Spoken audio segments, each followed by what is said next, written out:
Season 4 of Beyond the Plate is presented by Martin's Famous Potato Rolls. This episode is made possible with the help of our friends at the National Mango Board. Did you know that mangoes are the most commonly consumed fruit in the world? And they're also available all year round. Here's what that means. Every day is mango season. Pretty cool. We have 6 different varieties here in the U.S. And something else, everybody, as we all discover all the different varieties and versatility of mangoes, it's actually no surprise that chefs have taken note to this too. You see them on all different kinds of cuisines menus, from sweet to savory. So they're a great complement to many dishes. Case in point, they're actually on the very menu of the restaurant that this upcoming conversation took place in. Anyhow, I always love mangoes, as you may know if you've heard this before, but here's what I'm loving them in right now. I get these mango and sticky rice spring rolls. I don't get them regularly. They're a treat. I get them at the store. Starts with a T, ends with an S, has a Raider Joe in the middle. Check them out. They're one of their highest selling items at this store. Delicious. But here's something else pretty cool. The mango industry empowers farmers in regions all around the world who for multiple generations have been growing mangoes. Anyhow, there's endless ways to enjoy them. So if you need a little mango inspiration or want to learn more about the National Mango Board, check out mango.org, or you can follow them on social media at Mango Board. National Mango Board, we thank you. It's become kind of part of our bit, is like not just putting something so simple and clean. And, you know, when you go to restaurants and have like a beautiful plate of food that's just like, it's well executed. There's nothing you can say negative about it, but you don't walk away like really remembering anything. You're not like, wow, how did they think to do that? I think like more of my bit is to celebrate like fun flavors that I like come across by reading about things around the world and such. Just one unexpected thing that kind of balances it in a way that you wouldn't really think of.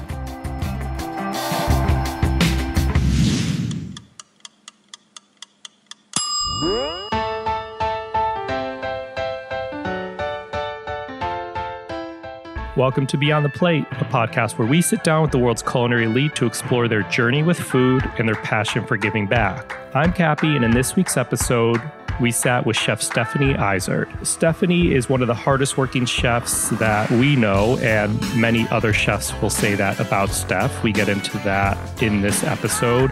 She was actually born in Chicago, but moved out to the East Coast in Connecticut with her family when she was very young and found her way back to Chicago. Anyhow, she's the chef partner of Girl and the Goat restaurant in Chicago, as well as Little Goat, Duck Duck Goat, Cabra, which is goat in Spanish. She heads up Goat Group Catering and the forthcoming Girl and the Goat restaurant in Los Angeles. She was a Top Chef winner. She was a fan favorite on Top Chef. She's won James Beard Awards. She's won Food and Wine Magazine's Best New Chefs. She's won Iron Chef for Food Network, and her accolades go on and on. She gives back with her staff. She does a lot of work with Share a Strength, Don't Get Hungry. She's one of these chefs that when you go to these walk-around events, she's actually there most of the time behind her table, talking to people and interacting. Anyhow, I'm going to stop here. This is a great and exciting conversation, so please enjoy it as we go beyond the plate with Chef Stephanie Izard. All right, so you're busy. Chefs are busy. And I want to say, like, it's widely known in the industry that you're one of like the harder, chefs are hardworking, I get it. But I feel like it's widely known that you're truly one of the hardest working chefs. I've heard that from other chefs, from media people. So like with that, like right now, someone's probably trying to make a reservation at Girl and the Goat because it's booked out so far. Little Goat's probably pretty busy right now with breakfast. Someone's going into work because they ate dinner at Duck Duck Goat last night and they're like, I need to go back to try everything I didn't try. We're sitting at Cabra, your newest Peruvian-inspired restaurant. People are prepping. You're in the middle of opening LA, but you're here. Thank you. Thanks for stressing me out with all of that. Well, I was just kidding. My question, do you feel like you need to be somewhere else always? I do. I just was thinking, a lot of people actually make that comment to me. I actually had a chef, and it was really nice. I was doing a dinner, a charity dinner, and he said that he was in conversation with another chef, and they were actually talking about the fact that I work really hard and work all the time, which is nice to know that they're not talking negatively about you, and maybe there was other parts of the conversation they didn't clue me in on. But I don't know, lately I think because I also have a son and I want to make sure I'm, enjoying life, I keep thinking to myself, I'm like, is that really the legacy that I want? Like, oh wow, I worked harder than anyone else for my entire life and now I'm so tired. So I think now it's trying to really set up everybody that works with me. I have amazing people that work with me everywhere. I mean, there's 5 sous chefs at each one of the restaurants. There's 5 managers at each one of the restaurants. Justin, who you've met before, is sort of a floating sous chef. I have a sous chef that's at the United Center just working on the taco project. There's great people all over the place, and I think it's important now that I'm getting older. I mean, I am. I kind of forget that now I'm like sort of, when I had chefs that I looked up to or that I worked for, I'm like that old now. I need to get everybody to be able to really do what they need to do and run the restaurants the way that they need to be run. So then when LA opens, everything will be smooth back here in Chicago. And also, so, at some point I can not be the hardest working chef in the industry anymore. I can just kind of, I can still work hard, but I don't have to. I was cooking on the line at DuckDuckGo on Saturday, and I was totally fine doing it. I like cooking on the line, but it hurts my body now, my wrist is actually all messed up from sauteing. So I just need to try to figure out, I think part of it is just that maybe I don't have things structured well enough, and so I have to be the hardest working. Do you still like restructure? Is that like a constant thing to be more efficient?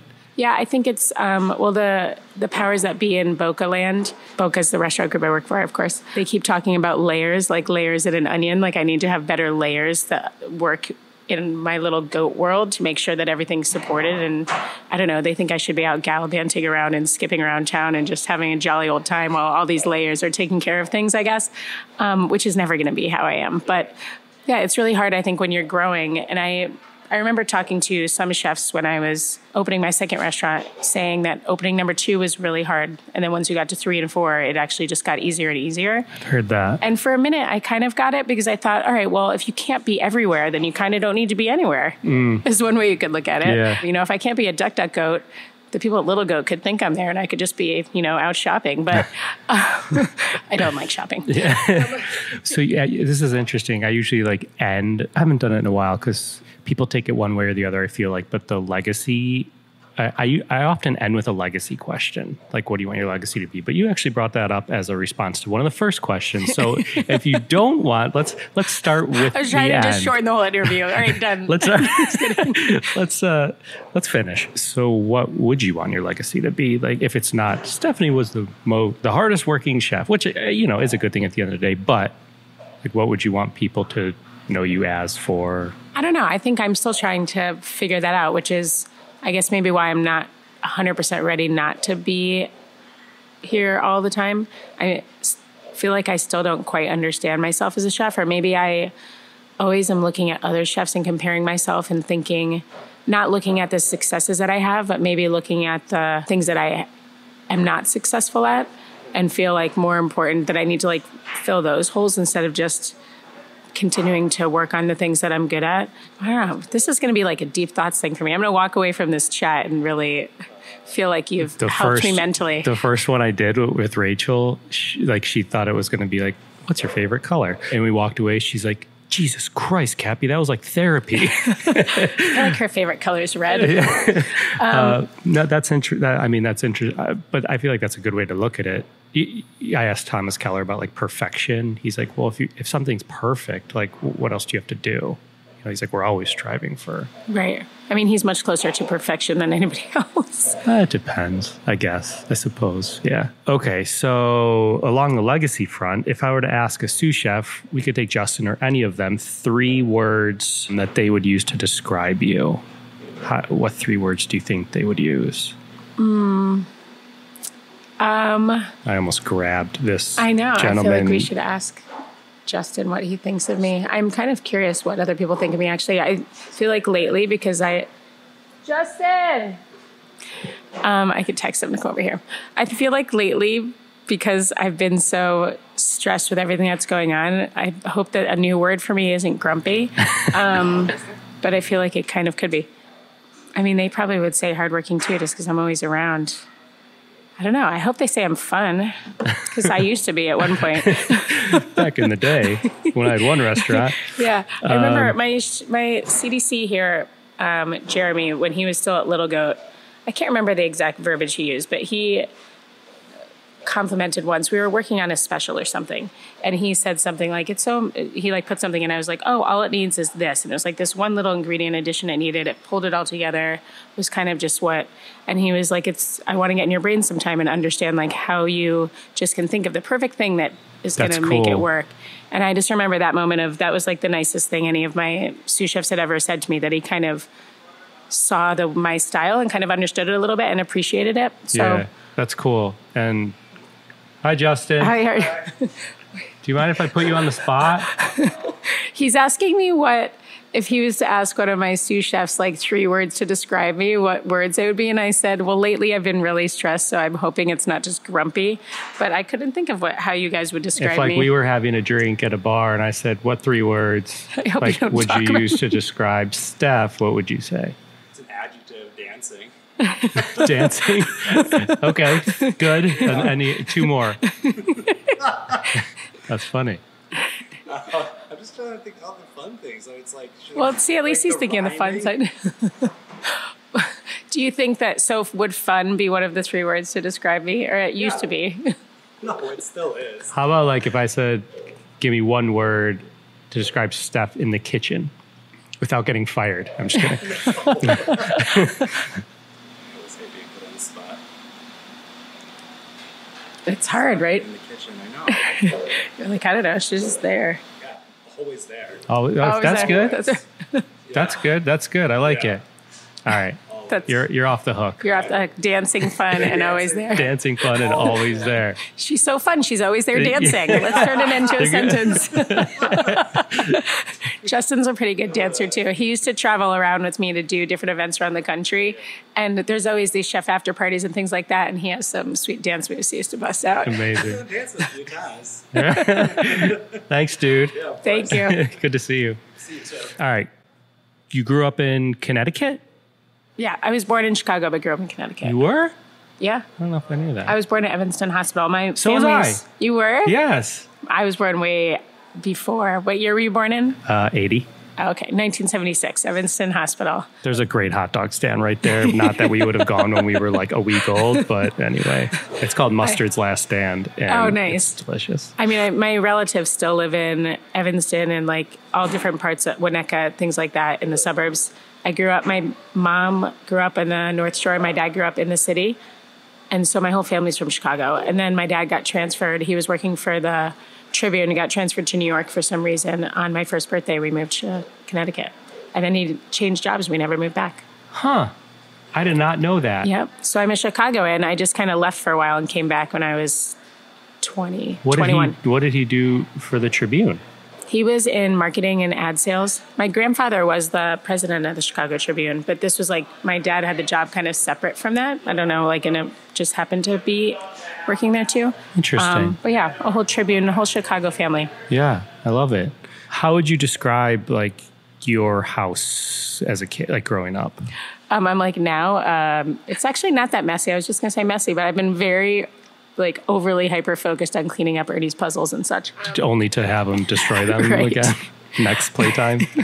Our house growing up, like how it looks or just how it was my sister and I, we had, lots of fun stuff everywhere, very creative. I just like picture, we had like one of those plastic horses that's kind of got the little, you can't buy them anymore because I'm sure they were very dangerous. It's like a fake horse that's on this little stand and you can sit on it and ride this fake horse thing. But we would take our giant bean bags and put it on top of it and pretend that we were like Little House on the Prairie wagon. Things like that. We were always like very creatively playing and setting up sort of imaginative things all over the house. Yeah. We played restaurant all the time too. Really? Yeah, we Ella would. and Leo are playing with this like plastic food truck they have right now. Oh, that's awesome. I just keep putting them in front of that. No, I'm just kidding. We never had, I guess we might have had a little fake kitchen set, but we would actually, when we were like, probably when I was 8 maybe and my sister was 10, we would each have a friend over, and 2 of us would be the restaurateurs and 2 of us would be the guests. Oh my gosh. And if you were the restaurateur, we actually wrote designed menus, but the only thing you could really get was like the chicken cordon bleu that we put in the toaster oven from the freezer. We didn't actually my mom didn't let us just go in the kitchen and do a whole bunch of cooking, but. So you just had a one item restaurant and perfected it. But we would set it up. Like we would go use my mom's silver and set up a whole thing. Why were you into it? How I have did no this? idea. It was so bizarre. Was anyone in the family in the industry? No. We used to go out to dinner a lot. I mean, my parents took my sister and I every Friday night. We went to this one Italian restaurant, or maybe that was on Saturdays. And then there was a pizza place we went to regularly. And then this restaurant Gates, I remember that's still open, I think, in New Canaan in Connecticut, where there's this black bean soup that my mom was obsessed with. I remember she asked for the recipe and they gave her one that made 22 quarts, as our recipes are. And she was like, whoa, black bean soup for the next month. But yeah, we went out I think as kids, we went out to eat a lot more than maybe other kids did at the time. I feel like it's become much more normal for people to go out to dinner all the time. I don't know. So if it's 5 or 6 p.m., dinner time at your house, where is 10-year-old Stephanie? Is someone yelling to come to the dinner table, or what's going on? It kind of depended on the day. Well, my sister and I were swimmers, so we'd be just getting back from swim practice, and my mom would be cooking, and she had to actually put a lock on the cupboard because I was really hungry because I was a swimmer. So I would always hide in there, eat snacks while she was cooking dinner. And so eventually they put a lock on it so we couldn't hide in the cupboard eating. That's funny. But sometimes I would be over cooking with my mom. She said I also, when I was really young, would just stick my hands over and just grab spoonfuls or a handful of butter and just start eating it while she was cooking, which really explains Girl and the Goat, at least, and Duck, Duck, Goat a lot. And then I think I was probably hovering around my mom in the kitchen because I remember I was in charge of getting everybody to come down for dinner, my sister and my dad. And she wanted me to go upstairs. But instead, I can scream really loud. I'm not going to do it right now, but I just would scream, dinner, at the top of my lungs. And I can still hear her voice being like, I could have done that myself. Boo. She called me Boo. Yeah. And just setting the table. And I think I was most often helping my mom. And at some point there was the tables turned a little bit and my sister and I started doing a lot more of the cooking while my mom just kind of hung out. Oh, really? Yeah. So did you help her? Or you just how old were you when you started doing that? I mean, I think probably it was when I was 8 or 9 is when we started helping more and more. My mom did mushu pork, was one of the ones I remember being really hands-on. She had her friend, Mrs. Cole, come over. They would make mandarin pancakes. We still use that recipe at Duck, Duck, Goat for the mandarin pancakes. And my sister and I would be pulling the tiger lily buds in half and cleaning all these dried mushrooms, helping with that. There's certain dinners that I remember us having really often or regularly that I remember what my part of making it was. I remember standing over the sink and cleaning shrimp and all sorts of things. I guess it was probably more so being my mom's sous chef, I guess, for a while. And then when we got a little bit older, we kind of took over. So when you were teaching the cooks at Duck, Duck, Goat to make those pancakes, are you don't fuck it up? No, I thought to myself, I can't believe my mom did this. Is that crazy? Dinner. Yeah. They're kind of a pain in the butt. Huh. But I think her and her friend just stood around and drank wine and you're not stressed. They're making a dozen or 2 dozen of them, whereas we're making 300 of them a day. Yeah. It's kind of different. Were you a picky eater, or it sounds like you ate different things? I wasn't a picky eater. I definitely, before, when I was smaller, I remember sometimes I would just sit there. I don't know why I didn't have a huge appetite when I was really little. And I remember sitting at the table and my mom being like, you're not leaving until you finish that plate. But then it starts to get cold and you just have this big plate of cold food in front of you. And it was a whole bit. Whereas my sister would scarf down her plate in 5 seconds. And now, the tables have definitely turned. My sister's a much lighter eater and I'm just yeah, I don't know. I was a little bit shy and a little bit reserved and not a huge eater and stuff when I was really little. And then it kind of all, I don't think that the way that I am now is definitely reflective of how I was when I was little. Yeah. Is there anything that you don't care for that we may be surprised to know, today? I can't really think of anything that I truly don't like. I don't like little fish with bones in them. I'm not going to eat smelt. I just don't like. I remember going to a restaurant and a chef friend sent out, they're like, oh, we sent you the smelt that we just got in. And I was like, thanks. I didn't know what to do. There's 50 of them in a basket fried. And so I was trying to find ways to partially eat some of them and hide them around the table so nobody would notice I didn't eat them. There's a smelt under the table, next to the gum. Oh, that would be a good idea. Thank you. Next time you're with me. Honey bones I don't like. And then I had it for a while. I didn't like hominy just because I have always been obsessed with chickpeas. When I was younger, I just would buy a can of chickpeas, open it up, and just sit there and eat it out of the can as a snack. They're so tasty. Ernie loves them too, my son. Is he picky? He's pickier than I would like him to be. Yeah. He's like getting pickier. Once I bought a can of hominy and started eating that, and I didn't realize, I thought it was chickpeas, and I was like, but now I like hominy now that I understand it. But yeah, Ernie, he's a good eater in certain cases. So I took him to Duck Duck Goat yesterday, and he actually like took the little hoisin and put it on his scallion pancake and was eating it, which was super cute. He likes the steamed buns. He likes the fried rice. He doesn't like mushrooms, which I think he inherited from his dad, which is a bummer. Because I love mushrooms. Maybe he'll get there later. And he'll eat at Little Goat. He eats the pancakes. He eats the only sausage he'll eat is Little Goat sausage, and he'll declare that. He won't eat maple sausage anywhere else. Do you cook a lot for him, or is it mainly like coming to the restaurants? Mainly coming to the restaurants, but I just was thinking this morning, I just need to, I don't have time to just whip up a batch of sausage in my spare time at home, but I can very easily just take a couple patties home to have them to make for breakfast, because now he's on a kick of eating like popsicles and that's it. I was like, Ernie, you need more, I was trying to explain to him that he needs more like fuel for his brain than like a sugar-free popsicle for breakfast. I like freak out at that right now. Ours are younger than Ernie, but Ella eats. Like, she eats. And Leo eats, but like 50% of it, like, he chews it and spits it out and chews it and spits it out. Like, he'll try everything. I'm like, dude, you need to eat. But I also need to realize I need to settle down because he'll eat eventually. I think it's like important.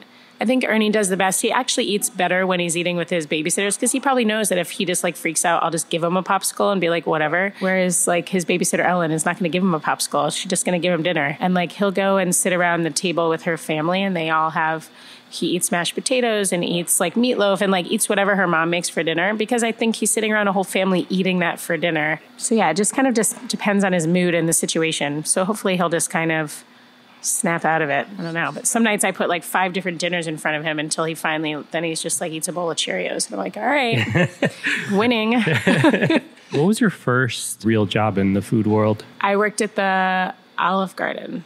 Was that your first job? Yeah. I guess when I was in college, before the Olive Garden, I worked in the food hall or in the, at the dorm. But I mostly sat at the... I went to Michigan. So I was in the Markley dorm. It's like where everybody from the East Coast, they put them all in the same dorm just to get them away from everybody else.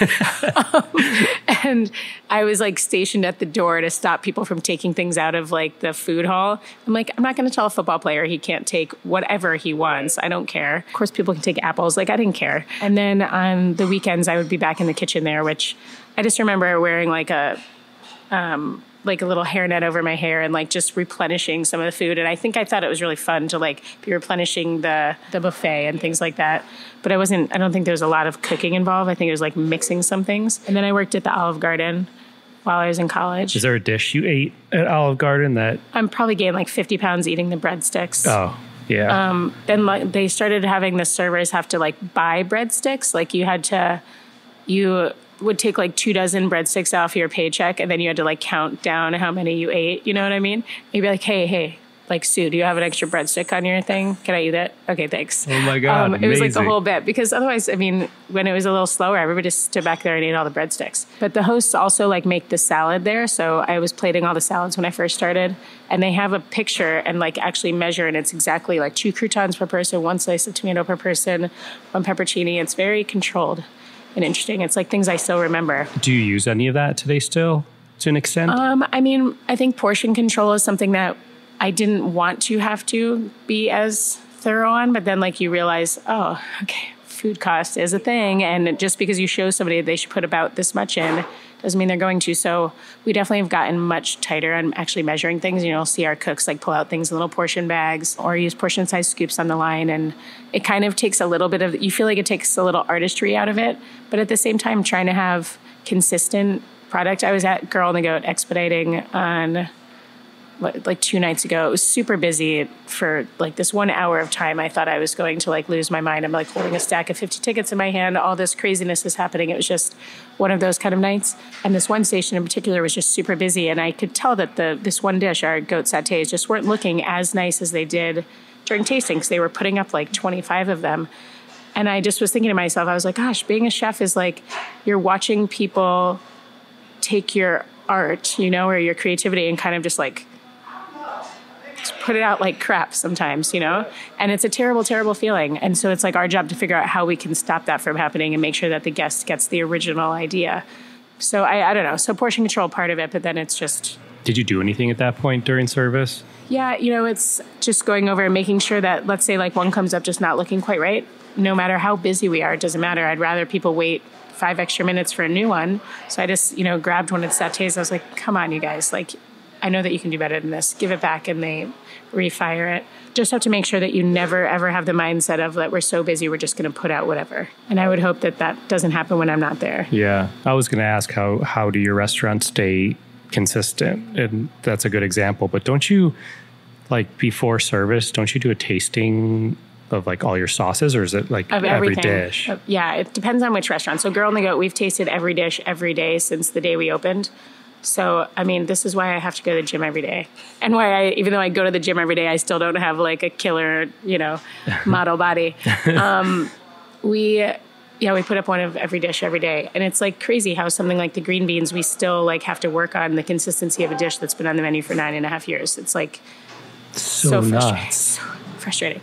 But yeah, we put up every dish and we like taste everything after we've done a line check. So we check everything on the line. I think my sous chefs misunderstood that for a moment and we're skipping the line check. I was like, no, they're putting up the dishes to make sure they're cooking it accurately that day. And it's like another step, but we still have to go through the line and make sure all the herbs are fresh and taste all the sauces. At Little Goat, there's just way too many things on the menu and it's open all day to do that. So, and I mean, we don't have to put up a fat club like twice a day. I mean, it's just layers of meat and cheese and stuff on yummy fresh baked bread. I don't want to talk about a fat club too much because we sell too many. It's very stressful, especially if that's the station that I work all the time at night. And I'm like, 6 fat clubs. Oh my goodness, that's a lot of layers to build. But we put up a handful of dishes in the morning and a handful of dishes in the afternoon there. Cabra and DuckDuckGo, we both have the same system where we have like a tasting sheet. We highlight things that we must taste every day and dishes that we're going to taste that day. We put notes. And if there's a dish that's been constantly a problem, like here, there's choclo, which is just a side dish of this like big corn, like it's like corn, but it's not sweet at all. And it's our simplest dish. It's just choclo, a little bit of cheese, lime juice. But if it's not exactly right, it goes from being so delicious to being just this greasy, seasonless mess. So where do those notes go? We put them on the tasting sheet, and then now we have like a little, for Cabra, we found that having a group text amongst the CDC and myself and all the sous chefs, we send little text notes about the tasting. And then at DuckDuckGo, there's like the notes go into the recap. So we have all these different communication tools, and it's just making sure that we actually do them every day. I think after a certain amount of time, people feel like, oh, well, everything's great. And that's when it goes downhill. Do you take responsibility? Like, so the choclo dish, are you like, shit, we need to figure this out, how to make it delicious every time and keep being consistent? Or do you task your CDC with like a solution, if you will? I think I just actually met with my CDCs like over the last couple of weeks, and we're starting these weekly meetings with them and my Jan, I don't know what to call him. He's sort of like, he's been my CDC at every opening of the restaurants. We've worked together for like 25 years because we're both really old. And you're not 70. I mean, I guess we've literally worked together for 20 years though. Really? We started working together in our early 20s. Where is he now? He now is he's at DuckDuckGo helping, so we just reopened after our little fire. But he's supposed to be sort of my number 2 and just helping oversee everything. And I like tasked him with coming up with a list of projects. And I think he's finally decided on like what he's going to help, just like food cost everywhere. And he helps with butcher stuff everywhere because it's like what he's really good at. But yeah, so we started meeting with all the CDCs just to really try to like drive home what that position means in Goatland, because I think it's different in every company. And it's like food, you have to make sure that the food is consistent every day. So yeah, now if and I said at the meeting, I was like, up to this point, I will take full blame for anything that's not been good, because maybe I haven't been clear about your position. But here now I'm being clear about your position. From now on. It's up to you to make sure this happens. So in my little creating layers, so I can go peace out and skip around the neighborhood and enjoy life, definitely it's up to them to figure out a way to make things more consistent. That was one of the biggest like things I learned at an early restaurant job when I was in Miami. I worked for a restaurateur and a chef who owned this Mediterranean restaurant, more Italian. And it was good. It was really good. But they would look to me because I worked front of the house, but they knew I had a back of the house background, but I would bring things that were issues like on the floor and this was early in my career, and too much, I brought them issues without a solution. And I was like, hey, this Parmesan cheese vessel that we're using isn't great, or this little boat that we're pouring the broth in tableside isn't great. And they're like, I love what you're bringing to us, but I want you to bring us a solution, which I feel like I still use to this day. Like, don't go to someone with like 10 problems. Work to fix the problem. Yeah, we say that in ours. So each restaurant has a recap that we have every night. That's what I wake up in the morning and then just read the recaps and see what kind of went wrong, I guess, or what went really well. Usually what went wrong. And definitely have now said, I'm like, don't just put like issues that happened. Like say, so-and-so, this cook wasn't doing this really well. So tomorrow we're going to sit down with them, give them an encouraging conversation and teach them this. Just put the idea for a solution right there. And then I can just comment on the idea and kind of follow through. But yeah, bringing up problems without solutions is not management. That's just complaining, really. Yeah.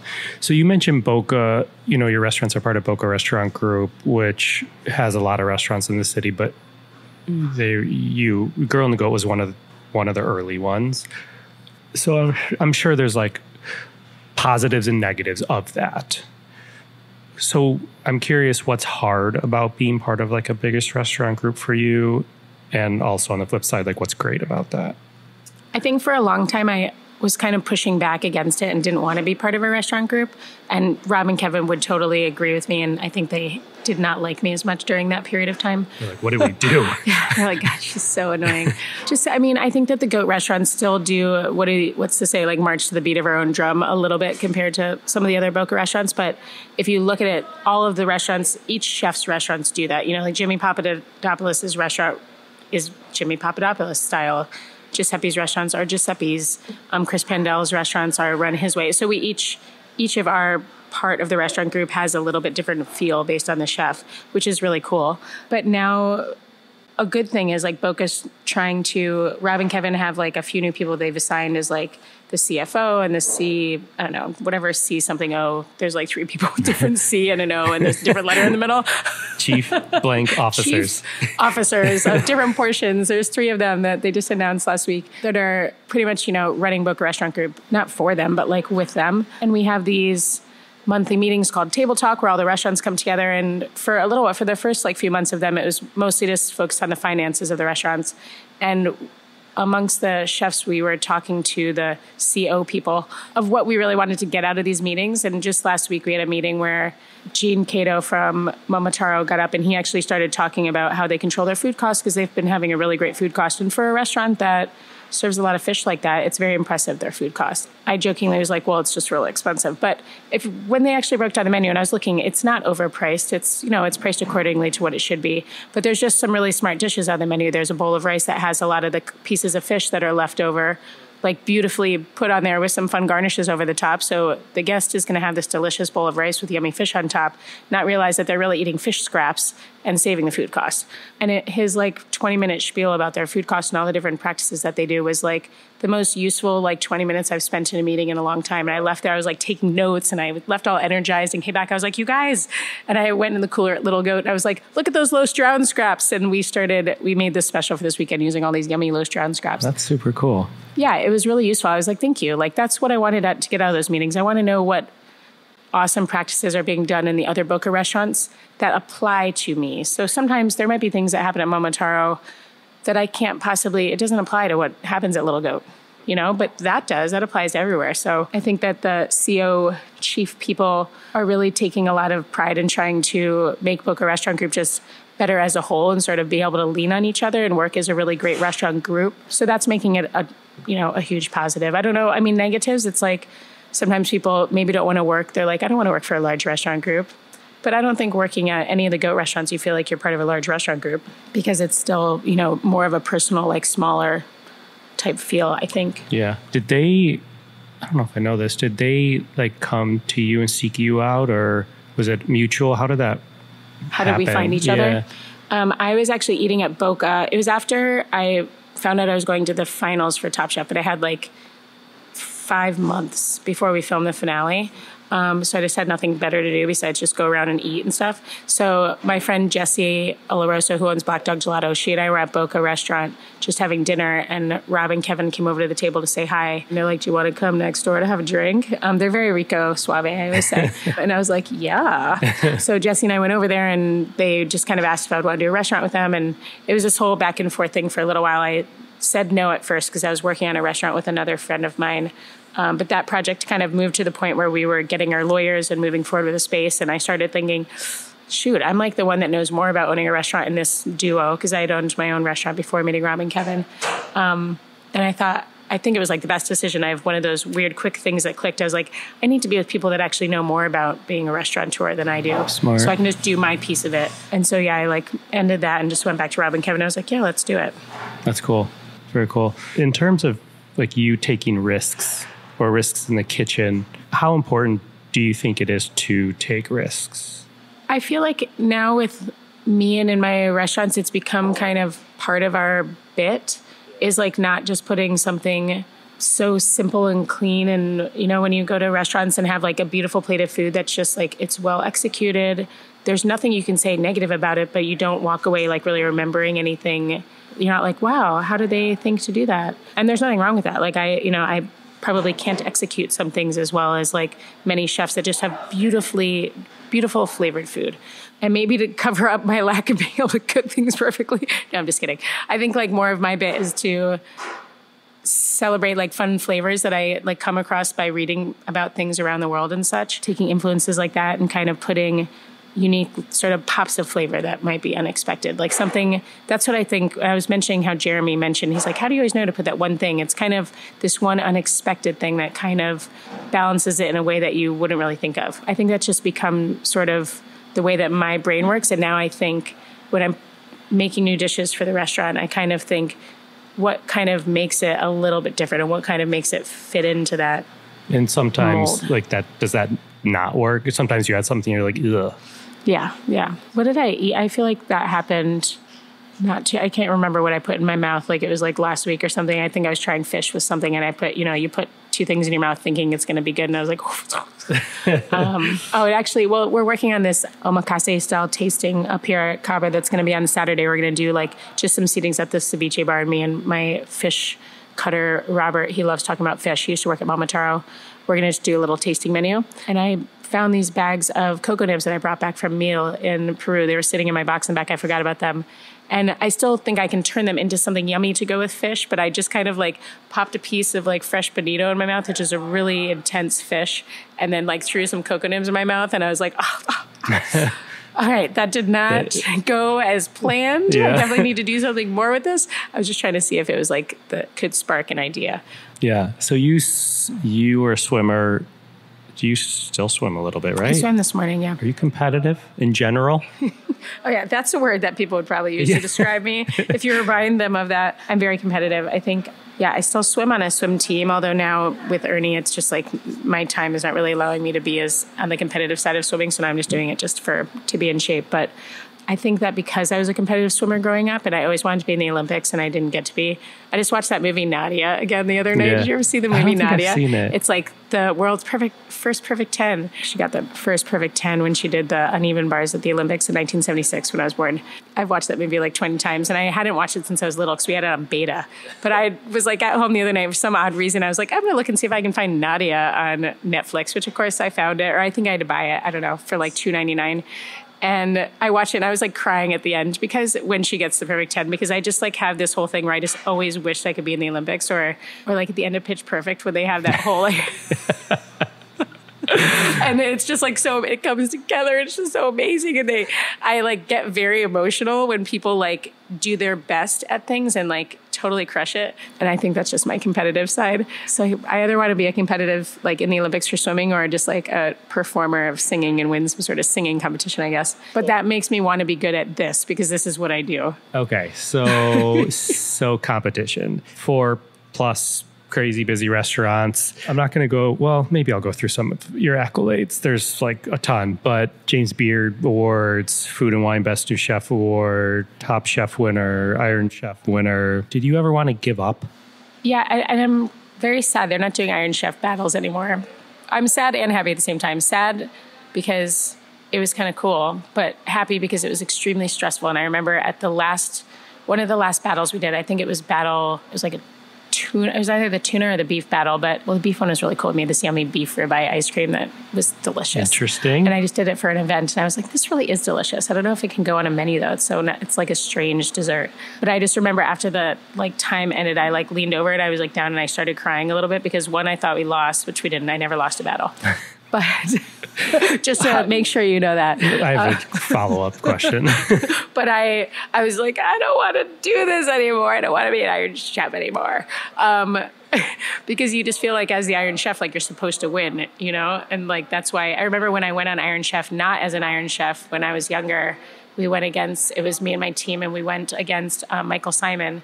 So it was really awesome to beat him later in life. But we lost. And I remember coming back, I was so upset. I was like, I'm not promoting I was on it. I'm so embarrassed. And Jan, who sometimes he's this nice little grumpy voice of reason. He's like, that's why it's called Iron Chef, not Iron Challenger. I was like, okay.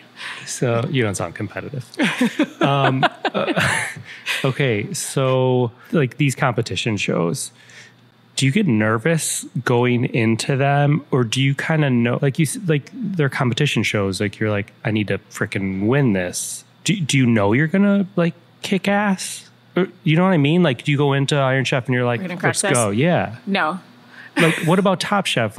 So did you think you were going to get kicked off early, or was it a surprise every week you won? Every time that I won, and I remember Lisa, who was on my season, there was this one episode, and I remember, I think I was in the top 3 for this one, but it was at the police academy, which I now live a block away from, but at the time I had no idea what the police academy in Chicago was. I didn't know where we were, but we went there and we had to make lunch for them, and I made this soup. And not that many people chose it to eat for lunch, because who's going to pick the soup? But it was tasty. It had all the layers of flavor and this and that. And I was we're in the van on the way back to judge's table, and I was I'm going to go home.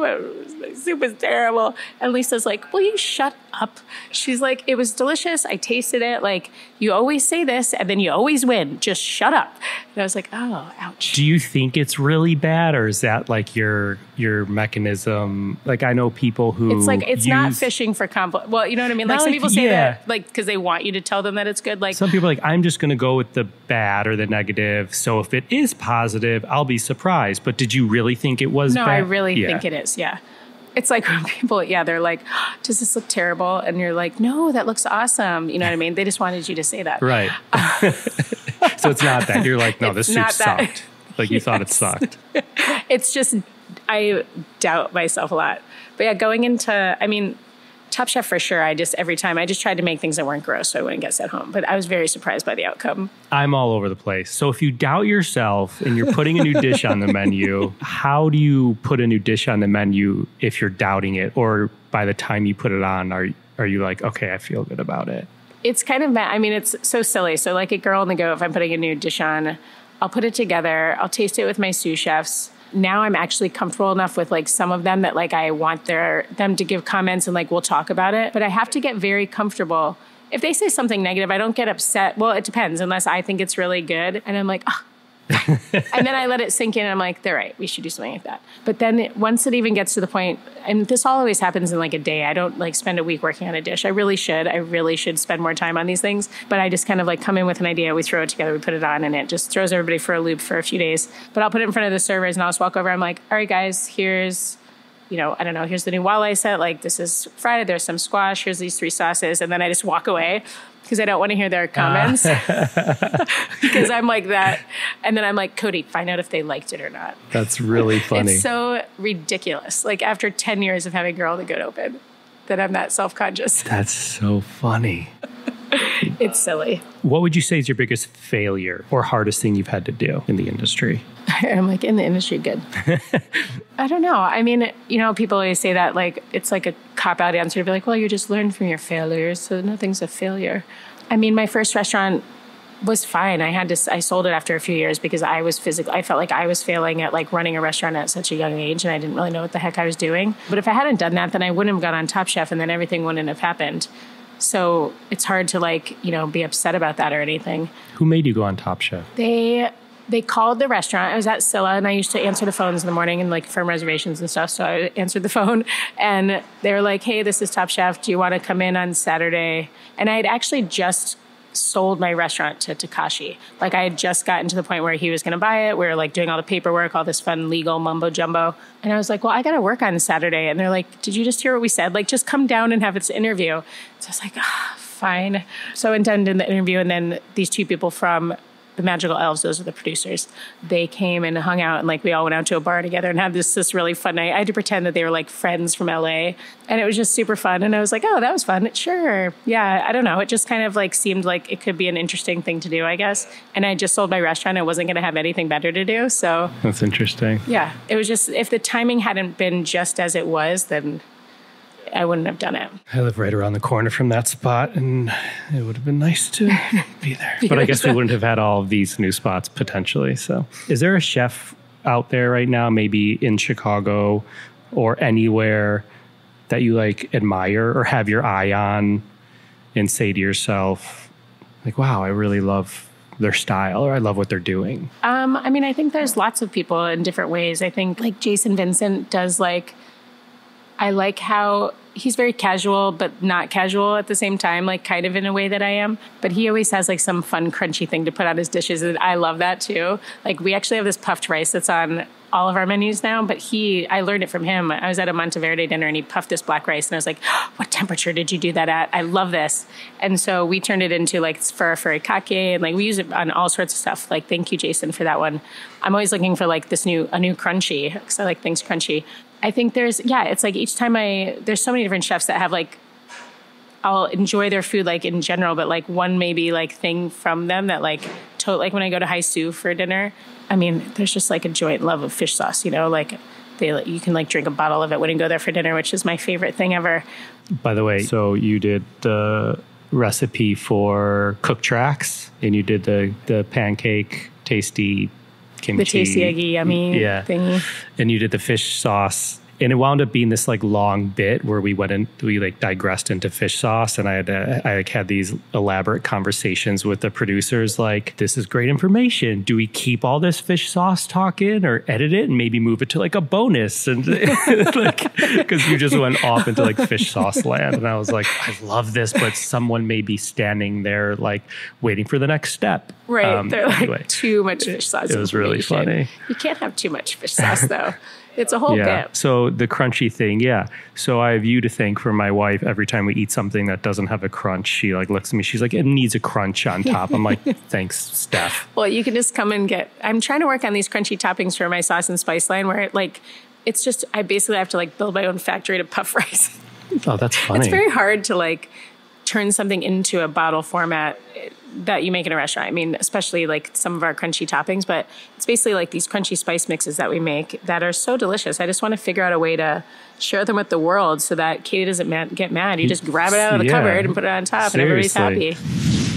Hey everybody, so sorry to interrupt. Wanted to really quickly share a little more about Cook Tracks because, well, we just mentioned it. And if you're familiar, a heads up, we are in production on some more episodes of Cook Tracks right now. But if you're not familiar, you may have seen this pop up into your Beyond the Plate podcast feed if you subscribe to the podcast. Long story short, Cook Tracks is a brand new way to cook. It is a audio recipe cook-along of sorts. You can follow at Cook Tracks on Instagram or visit cooktracks.com to get the recipe and the list of ingredients. So basically in each episode, a chef or culinary personality will be right alongside you, actually in your ear, taking you step by step through a dish or meal in real time. So you're going to get some tips and good stories to keep you entertained while you're upping your cooking game a little bit. You don't need a recipe, and you don't need to pause and press play and watch a video and all that. Everything is in real time. So we currently have 6 episodes with some of the best chefs and cooks that we know. Rachel Ray has a couple. Gail Simmons, Rocco DeSpirito, Stephanie Izard, who you're currently listening to, and Jimmy Papadopoulos from Chicago. So listen on whatever platform you're listening to this podcast on, and let us know what you think. All right, back to Steph. Okay, so this next segment we like to call, What Would Jamie Bissonnette Ask Stephanie Izard? Is it always Jamie Vicinaire? Did you grab, because he's like I call him my brother from another mother, like in the kitchen. We just are calling this segment that for this episode. And Jamie asks, how did you become such a pro at beer chugging? It just came naturally.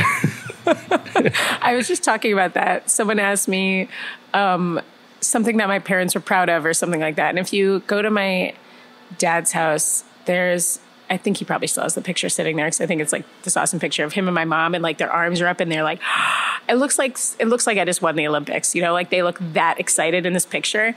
And if you're like, why are you guys so excited in that picture? They're like, our daughter just won the beer chugging contest at Club Med. Like it was like this Club Med Olympics thing. Oh, that's amazing. So yeah, I don't know. It's just like a natural thing. I just chugged some water the other day and somebody was like, wow. And I was like, I'm just really good at it. I don't know. Hilarious. Well, thanks, Jamie. For those of you who don't know, Jamie's a great chef with restaurants in Boston and New York, and like Dubai, and in like Thailand. Yeah, craziness. Super cool. Okay, so next part: social impact, giving back, stuff like that. I think you know this, maybe not, but one of the parts I love about this podcast is how chefs give back. Because I always say, you guys, people, if other than my mom who listens to this podcast probably hear this all the time, that I always say chefs can do a different event for charity every night of the week, like truly.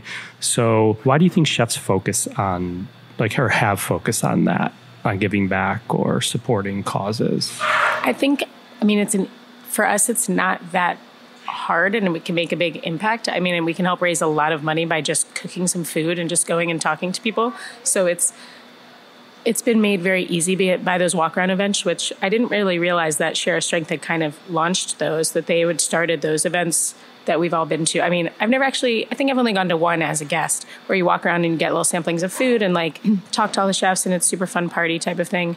For us, those aren't, at least for me with my restaurants, and I can just have other people prep the food. It's not that big of a deal. I'm like, hey guys, I need 600 pieces of that for Friday. Cool, thanks. They're like, Stephanie, it's Thursday. Thanks a lot. And I'm like, oh, whoops, sorry.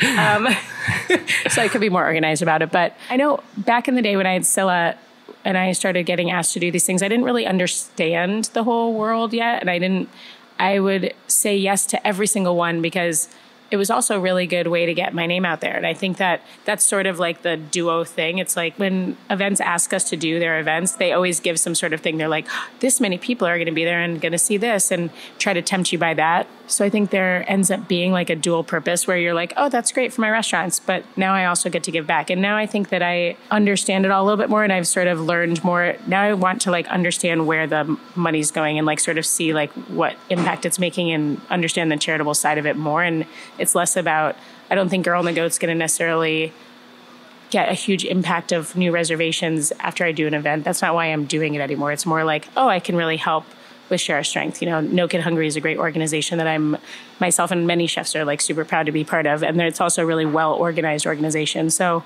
yeah, I don't know. Long story is short is it's just really a great thing that we can give back by just doing what we do normally. I remember you and I had that whole long conversation, so I wanted to start my own organization. And I still, have this side of me where that would be amazing. I would love to be able to help. And I each day have these different ideas of things and would love to be able to help kids more and things like that. But I think for now, just making sure that I partner up with organizations that are doing truly great things, which there are tons of them, and you can't say yes to every single one. You just can't be everywhere. So I think just picking organizations that you can really get behind and trying to make a big impact with one or two or three or four or five organizations, instead of, saying yes to 50 of them. So how do you choose? You mentioned No Kid Hungry, which is mentioned a lot from chefs. They recently had their Taste of the Nation event here, which you were at behind your table handing out your dumplings. Shengjiang which were incredible. And there were a lot of chefs there, but also a lot of chefs had their sous chef or a line cook there dishing out the food. And I'm not taking anything away from those chefs because they have a life and everyone has a life, but you were there. Arguably or not arguably, you're one of the top chefs in the city and you were standing behind that table giving that away. So how do you choose? Did Share a Strength find you, or are you interested in what they do, or how do you choose which events you do? Yeah, it's interesting. That one was on my calendar and I knew it was coming up, but my team, they're like, well, you don't have to be there. I'm like, of course I'm going to be there. Like, it's for share strength. Like, this is, of course I'm going to be there. Like, I wouldn't have had it any other way. I wouldn't have not been standing at my table unless for some reason, something came up, like I had to go do something with Ernie, or like I had to go to, do some thing in another city or something. And there's sometimes with some smaller organizations, I guess, just because I don't know enough about them, if I just can't be there, I'm not there. But I try not to say yes to charitable events that I can't personally be at. I just feel like part of it is that like people are coming to say hello. I think that they're buying those tickets in hopes of meeting a bunch of chefs. And of course, at those events, sometimes the chefs like leave their table and they're out, drinking and eating and just having a good time. I've always just like staying on my side of the table and just saying hi to people and being one of the people. I always garnish and talk to people. It's just, for years, since Scylla. So what? Shoot, I was 27, 43. That's a long since then. Well, being on the flip side of that, like I've organized some of those events, and there's people who I get what you're saying, but there's people who are like, who cares if Stephanie can't come? Let's just have her restaurant and someone else. I'm like, that's nice. I get it. Like I get seeing Girl and the Goat or any of your places on a sign, but like you just said, at the same time, it's even better to see you. Yeah. There's definitely, I can think of like 2 events. I remember Aaron Tabo went and did one for me once and then another one. And I feel like I think I had to be at a catering or something. That's why I wasn't there. But yeah, I felt bad. I was like, I kind of like, I feel like I'm letting down that organization by not just being there. Yeah. Is your staff like aware of these at all? Or are they just like kind of coming to help sometimes, or do you instill any of this? It depends on it depends on the staff member. There's definitely some people that want to help more and give back more. And like, there's this, Rick Bayless has this cool organization where these kids get to come and do a really quick culinary program basically. And then they come and work in your restaurants. And I just had a meeting about it probably a month ago. And I was talking to the ladies and I was like, I have to be honest, like my time is not going to allow me to give 100% to this. I was like, but I think one of my pastry chefs, Faith, she's like great with kids. She's a great teacher. She's all of the things that would make her perfect for this. And she got super excited. She's gone there. She's met with them. She went and taught a pastry class to the kids. And now she and I are going to go together and interview and figure out which interns we're going to hire. But I knew that it's something that would interest her. So I think it's different cooks or sous chefs expressing that they want to give back and making sure to like involve those people rather than just kind of, it's sort of, they have to ask. There's so many different people that work in our restaurants and not everybody necessarily cares, and that's fine. They have other things going on, but there's definitely some people that truly want to learn more about it. That's cool. All right. Speed round, your favorite. Always scare me. And then one closing question. What'd you have for dinner last night? I went to the Celine Dion concert last night at the United Center, so I had tacos at This Little Goat. That's funny. How was the concert? It was good. I wanted to just like check that off my list. Totally. Very iconic. The songs that I know that she can belt out. That's crazy. She has an amazing, amazing voice, I will say. Yeah. Name a smell in the kitchen you love. Ooh. I love when some smoked goat comes out of the oven, that smoker smell. Yeah. Name a smell in the kitchen you hate. I guess on the other side of that, when the meat's not smoked, just walking into the restaurant on like raw goat or raw pig head arrival day, and you can walk down in the kitchen and you're like, raw meat day. Yeah. Can't wait till that's cooked. What pisses you off in the kitchen? That's such a long list of things. Give me 7. Yeah. I'm just kidding. Not being clean. Yeah. Yeah. What makes you happy? When I see someone cleaning. There you go. If you were not a chef, what would you be? Ooh, I still probably would love to be a scuba instructor. Nice. Yeah. Do you scuba? I used to scuba when I had more free time. Yeah. I love it. I love when you see like a sea turtle just chilling underwater, you're like, oh my God, that looks so awesome. That's I love cool. you. If you could have any chef cook for you, who would it be? I think, and you mentioned his name before, and so maybe he's just on top of my mind, but Jose Andres is just somebody who's so remarkable and like all of his giving back that just having him cook for me, but then also just like, he would talk for probably like 6 hours. Totally. And I would learn so much. Yeah. I tried to, when we had him for the season finale of season 1, I tried to say like, I only need 30 or 45 minutes, even though I like an hour. And they're like, we'll schedule you for 45. And I was in his office for 2.5 hours. I'm sure. Well, at the James Beard Awards, when he like had a speech that I was like, okay, that's long, but everybody's like, totally. couldn't not pay attention. Very captivating. All right. In closing, there's a 19-year-old culinary or hospitality school student somewhere right now that wants to be the next Stephanie Izard. Maybe at CIA, maybe at Johnson & Wales, maybe at California Culinary Academy, maybe at Art Institute of Scottsdale or wherever. What advice would you give to them? Take your time. I actually have a kid on my staff that said to me, he said, I want to be a famous chef or whatever, or a celebrity chef. I'm like, what's that word that people use to describe people sometimes? And I was like, all right, how about we Did first... Did he say that? Yeah. Okay. And I almost like freaked out at the text. I was like, what? And I was like, let's talk when I see you. Is he a line cook or was... He's a cook here. Okay. He's really awesome. And he could get there, but I was like, why don't we focus on making you a really good cook first? Then you become a really good sous chef. Then you become a really good chef. And if you happen to like be this small percentage that gets this like interesting opportunity, then you can try to be a celebrity chef. But you have to take your time. I just had that happen. One of my cooks who's a little older than 19, but his early 20s at Little Goat, he's like, I want to be a sous chef. I was like, okay. But let's do it at more of a turtle pace and you can like soak up so many things along the way. So I think just not rush. I think I did rush and maybe so I set a bad example. I was like, made myself a chef at 27, but I still look back and wish that I had cooked for more people because I would, like today I'm going to work on this octopus terrine. I've never made an octopus terrine. I just haven't. I never worked for anybody that did it because up until 27, I just didn't work for anybody that made an octopus terrine, and then I only worked for myself. And I never wanted to make one until today because we have some extra octopus around. So I think it's take your time and work for chefs that you admire. Don't just take jobs because you want a certain amount of money or because it's close to your house, or take jobs that are for specific reasons, and just learn from people that you really want to learn from. Yeah. Amazing. Thank you for my therapy session. That was great. You're welcome. I feel ready to tackle my day. This was great. I think I probably said this to you once before, but it still holds true because I still tell it to people when they ask, who's exciting right now in Chicago? And I don't mean this negatively, but Girl on the Goat's been, how long? 9 years? We'll be 10 in July. We'll be 10 years in July. And like, I don't want to say like it shouldn't be exciting because it's almost 10 years, but you've done a really good job at keeping it exciting and all of your restaurants. And everyone's like, why? And I was like, and we talked about this, because you take risks. You don't just execute to be safe. I think you push the limits like with like yourself and your cooks and the people dining in your establishments. And 100% of the people aren't going to love 100% of your dishes, but they're going to remember them. They're going to be exciting and they may want to try more.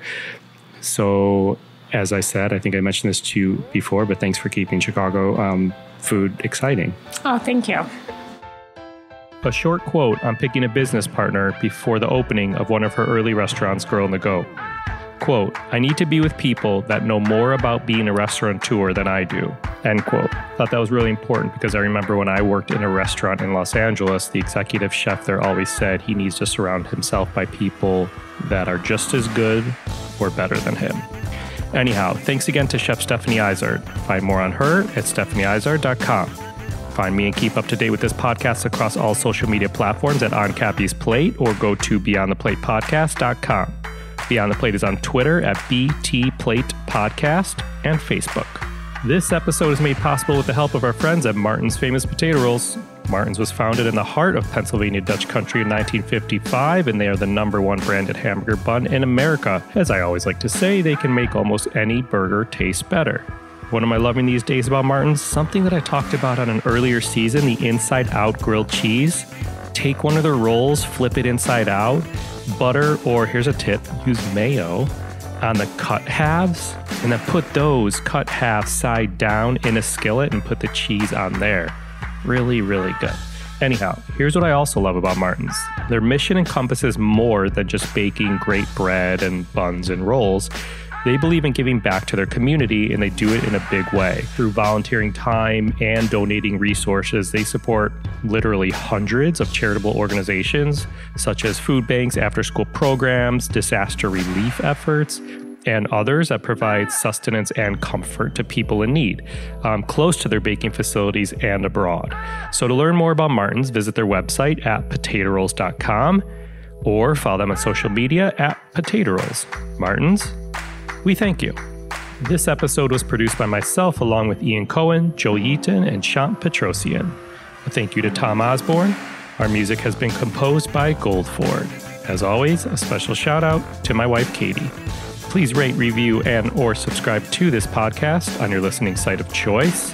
Join us next week for Just the Plate when Stephanie Izard breaks down her version of one of Peru's most traditional dishes, the lomo saltado. Thank you for listening to Beyond the Plate. I'm Cappy, and remember, there are never too many cooks in the kitchen.